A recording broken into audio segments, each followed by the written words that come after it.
அதாவது தெய்வங்கள் வந்து ஒரு கட்டத்துக்கு தான் பொறுமையாக இருப்பாங்க. அவங்க உலகம் அழிவுன்னு நினச்சா ஃப்ராக்ஷன் ஆஃப் செகண்ட் அவ்வளோதான். போட்டு போயினே இருக்கும். ஆனால் இதுக்கு ஒரு மாற்று மருந்து இருக்குதுன்னா கண்டிப்பாக நம்ம எல்லாருமே திருந்தணும். நம்ம எல்லாருமே ஆன்மீகத்தில் வரணும். நம்ம எல்லாமே நம்பிக்கையோட பக்தியோட வந்து பொண்ணுங்களை ஏமாத்துறது நிப்பாட்டணும். கண்கண்ட கணவனாக மாறணும். எல்லாமே பெண்களும் அது வந்து பதிவரத தன்மையோட வாழணும்.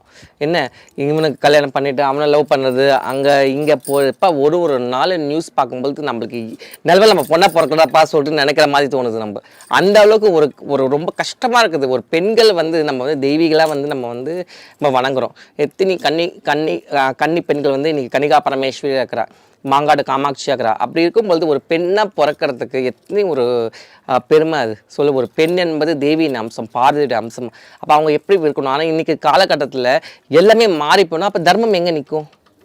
அப்போ உலகம் அழிய தானே செய்யும். நீ அனுபவிச்சு தான் ஆகணும். அதாவது முன்னாடிலாம் வந்து செத்தாதான் நடக்கும். இன்னைக்கு அப்படி கிடையாது. வாழும்போது உனக்கு காட்டுறானே தெரிய மாட்டதே.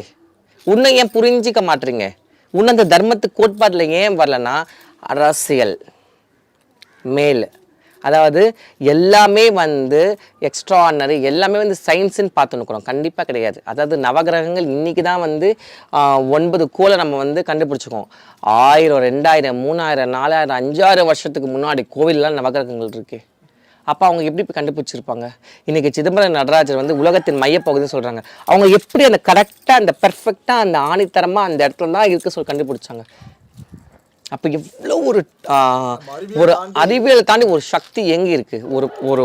ஒரு பலம் அங்கே இருந்திருக்கு, ஒரு பவர் இருந்திருக்கு, ஒரு சுப்ரீம் பவர் வந்து நம்மளை வந்து ஆட்கொண்டு, நம்மளை மட்டும் இல்லை எல்லா உலகத்தையுமே ஆட்கொண்டிருக்குன்னா நம்ம வந்து ஆராய்ச்சி பண்ணுற இதுலேயே வந்து நம்ம வாழ்க்கையை தொலைச்சிடுறோம்.